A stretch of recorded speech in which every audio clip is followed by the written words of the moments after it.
우리가 읽는 말씀은 역대하 9장 말씀인데요.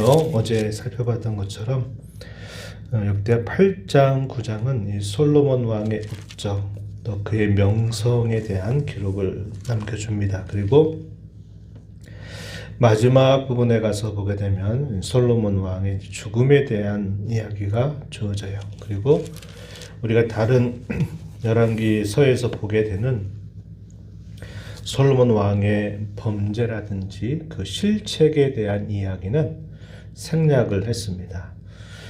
왜 이렇게 했는가 할 때 지금 이 역대기를 기록하는 저자의 관점이 어디에 있는가 하는 것을 우리에게 보여주기 때문에 그러합니다.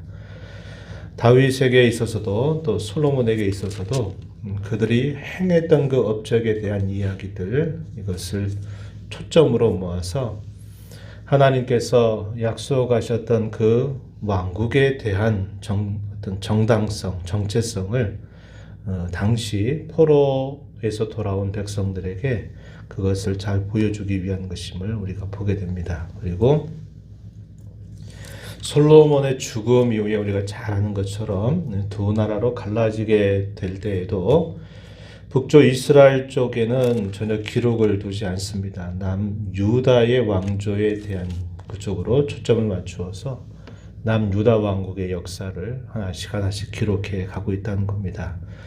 하나님의 약속이 어떻게 이어지고 있는가, 어떻게 계승되고 있는가 하는 것을 초점으로 기록이 되고 있어서 이러한 차이점을 우리가 발견할 수 있다 하는 것입니다. 9장에 읽은 내용은 스바 여왕이 솔로몬의 지혜에 대한 소문을 듣고 찾아와서 실제적으로 방문하고 솔로몬 왕을 대면하고 그 대면한 일에 대한 이 스바 여왕의 칭송, 이것이 기록이 되기도 합니다. 그리고 솔로몬 왕이 가졌던 부귀와 영화가 과연 어느 정도였는가 하는 것에 대한 이야기를 비교적 자세하게 설명을 해주고 있습니다. 그리고 마지막 부분에서는 이 솔로몬 왕의 죽음에 대한 이야기를 간략하게 요약을 하면서 이 솔로몬 왕의 죽음 이후로 이 왕이 그의 아들이었던 르호보암에게 계승이 되는 내용, 이것이 이 9장에 소개가 되고 있다는 것입니다.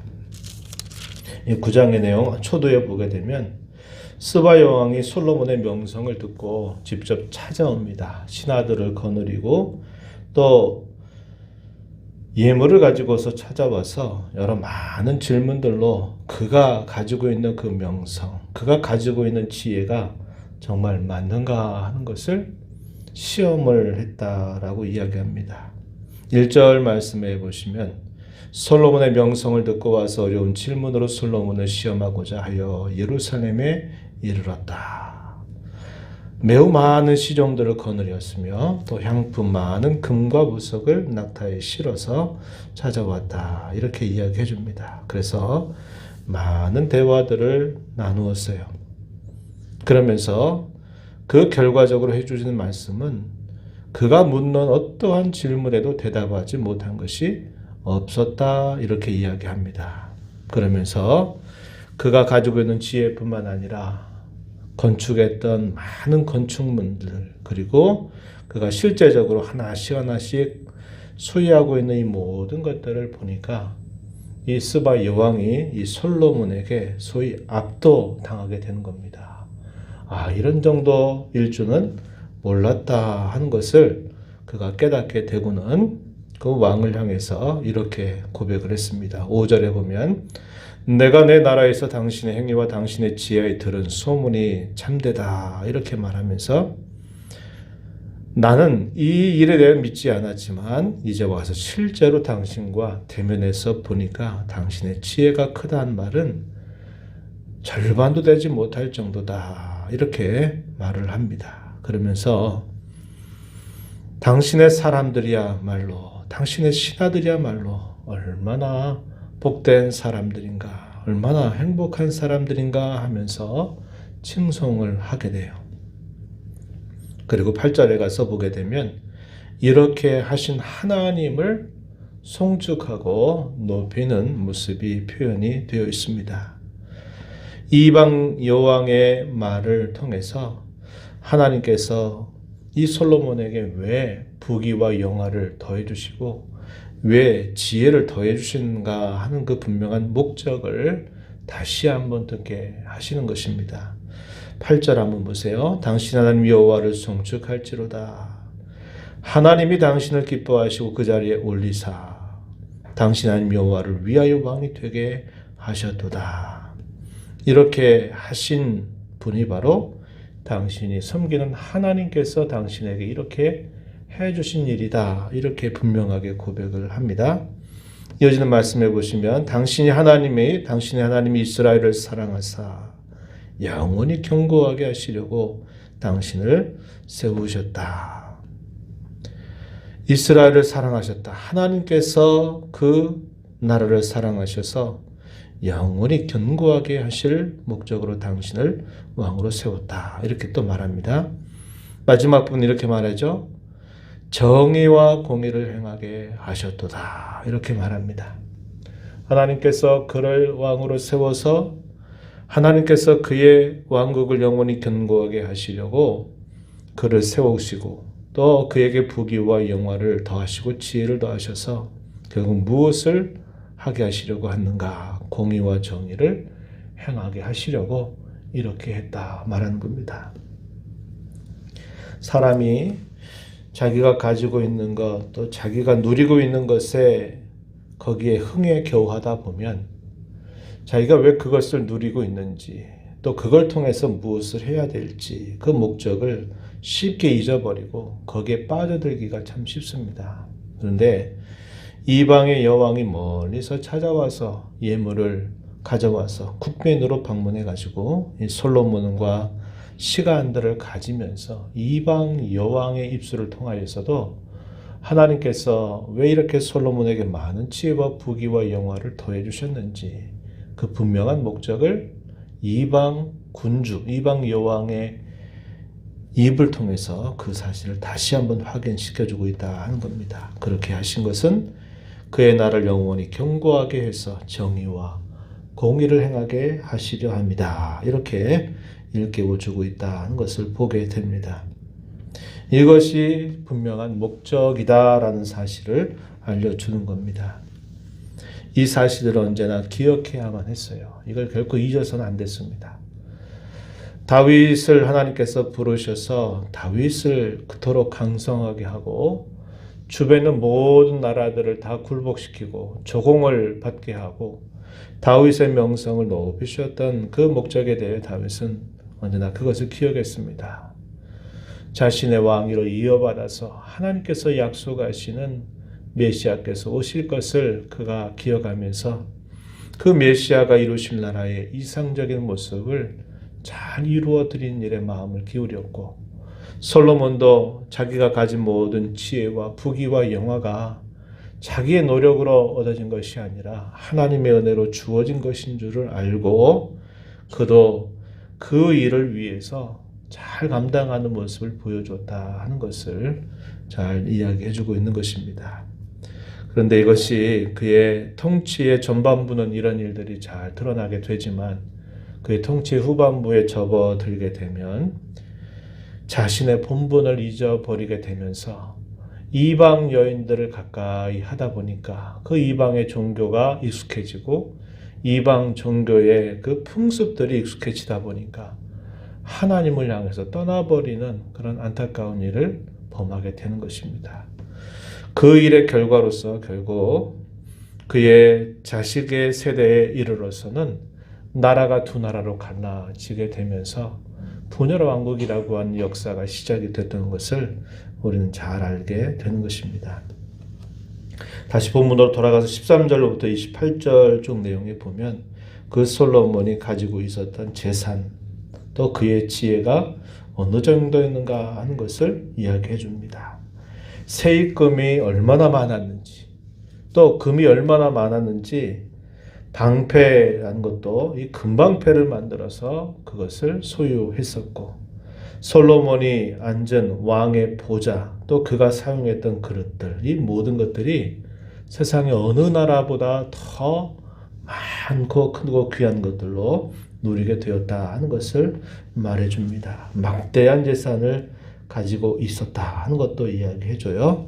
20절 한번 가서 보시면은 이렇게 말합니다. 솔로몬 왕이 마시는 그릇은 다 금이요, 레바논 나무 궁의 그릇들도 다 순금이라. 솔로몬 시대에 은을 귀하게 여기지 아니함은 아주 흔했기 때문이다 라는 것을 표현합니다. 27절 한번 가서 보면은 이렇게 말하죠. 왕이 예루살렘에서 은을 돌같이 흔하게 하고 백향목을 평지의 뽕나무같이 많게 하였더라. 이 은과 백향목이 얼마나 많았는지, 외국에서부터 무역을 통해서 또 많은 방문한 왕들이 가져온 예물들, 이런 것들을 통해서 막대한 이런 재산을, 막대한 부귀와 영화를 소유했다는 것을 말해주고 있습니다. 22절 가서 보면 그뿐만 아니라 그의 왕의 재산, 그리고 그가 가지고 있는 지혜, 그것이 천하의 모든 왕들보다도 더 컸다, 이렇게 표현을 해주고 있습니다. 이러한 지혜와 부귀와 영화를 이렇게 누렸던 이 솔로몬, 그는 40년을 다스리고 나서 마침내 그는 죽었다라는 사실을 알려주게 됩니다. 솔로몬이 범죄하고 나서 오랜 그런 범죄로 인하여 하나님을 떠나 살다가 훗날에 다시 그가 돌아와서 기록했다라고 보여주는 전도서, 우리가 그 전도서 말씀에서 솔로몬이 무엇을 말해주고 있는가를 우리는 주목해 볼 필요가 있어요. 그는 전도서에서 뭐라고 말합니까? 이렇게 말하죠. 하나님을 경외하면서 매일매일의 일상 속에서 하나님과 함께함으로 하나님이 주시는 그 복을 누리는 것, 그것을 즐거워하는 것보다 더 값진 일은 없다라고 솔로몬은 전도서에서 그렇게 가르쳐 주고 있습니다. 하나님을 경외하는 것, 그것이 무엇보다 중요한 일이다. 그분이 주시는 것 안에서 만족하고 기뻐하는 것을 누리는 것이 가장 큰 가치와 행복이다 라고 그는 말해줍니다. 왜 이렇게 말할 수 있을까요? 그가 누렸던 이 부귀와 지혜와 영화라고 하는 것이 세상의 어떤 왕보다도 어떤 사람보다도 그것이 더 크고 많았기 때문에 하는 겁니다. 그런데 우리가 잘 아는 것처럼 이 땅을 살아가는 수많은 사람들이 그것을 얻으려고 얼마나 아둥바둥 살아가고 있는지 모른다 하는 것입니다. 우리가 살아가기 위해서 필요한 분명한 수단이고 없어서는 안 될 것이 분명한 것인데, 이것이 어느 순간 목적이 돼서 더 하다 보니까 결국 인생살이의 궁극적인 목적이 부를 얻고 또 부를 쌓는 것에 거기에 초점을 두고 살아간다 하는 겁니다. 그것이 다 헛되고 헛된 일이다 라고 솔로몬은 우리에게 가르쳐 주고 있는 겁니다. 우리 예수님께서는 솔로몬이 누렸던 그 모든 부귀와 영화보다도 들의 백합화, 그 영화가 더 크다, 이렇게 예수님은 산상수훈 가운데서 말씀을 하시죠. 솔로몬의 모든 영광이 들의 백합화보다도 못하다, 이렇게 말씀하시면서 그러한 들에 있는 백합화나 들에 있는 이 들풀들을 하나님이 이토록 돌보시고 먹이시는 것만큼 하나님이 사랑하는 그의 자녀들을 이렇게 먹이시고 돌보신다 말씀하면서 너희는 먼저 그의 나라와 의를 구하라. 먹고 마시고 입는 것들을 염려하거나 근심하지 말고 그것이 마치 우리의 삶의 행복과 목적이 되는 줄로 살지 말고 먼저 하나님의 나라와 그 나라의 열매를 구하면서 살도록 해라. 이것을 우리 예수님께서 우리에게 가르쳐 주신 바가 있습니다. 또 그뿐만 아니에요. 예수님이 하신 말씀 가운데 그런 말씀도 있죠. 솔로몬이 그 누렸던 그거보다 너희는 더 큰 영광을 누리고 있다라고 말씀까지 하신 것입니다. 장차 하나님의 나라에서 누리게 될 그 영광, 그 부귀가, 그 영화가 얼마나 큰가 하는 것을 주님은 우리에게 상기시켜 주면서 솔로몬보다 더 큰 영광을 너희는 받았다. 그런 말씀을 하셨어요. 솔로몬이 받은 지혜 그리고 그의 부귀와 영화보다 더 큰 복, 그것이 무엇일까요? 그것은 우리가 받은 구원입니다. 우리가 받은 영생이에요. 그리고 우리가 갖고 살아가는 믿음입니다.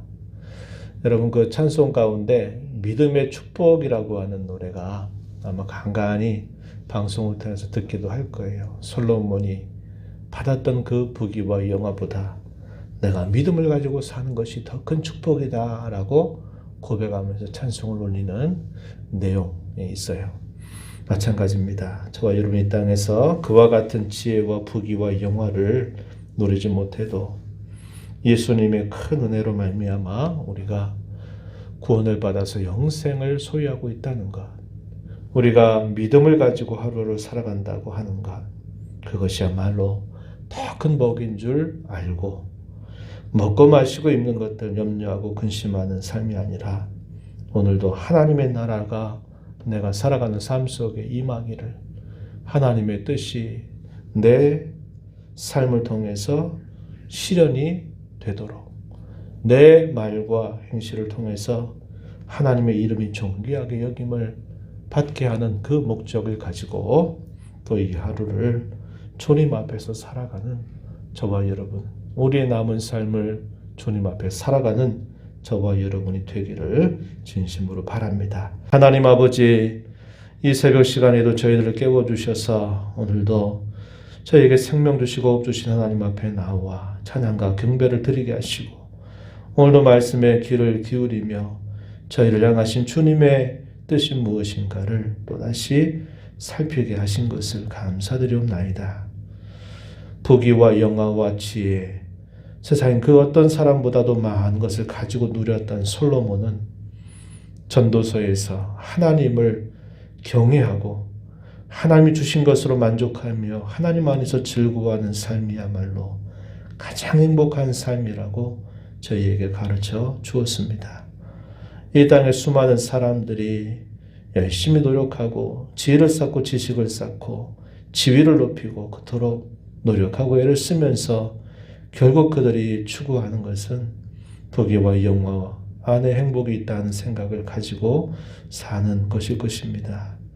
저희들을 불러서 하나님의 존귀한 자녀로 삼으시고 믿음을 가지고 하루를 살아갈 수 있다고 하는 것, 구원과 영생을 받아서 영혼을 바라보며 살아갈 수 있게 하신 그 은혜가 그 어떤 것보다도 큰 은혜임을 늘 기억하게 해주셔서 먹고 마시고 입는 것으로 염려하고 근심하는 삶이 아니라 하나님의 나라가 임하기를, 하나님의 나라가 이루어지기를, 아버지의 뜻이 이루어지기를 소망하면서 꿈꾸면서 또 이 하루 저희의 남은 삶을 살아가는 저희들이 되도록 도와주시옵소서.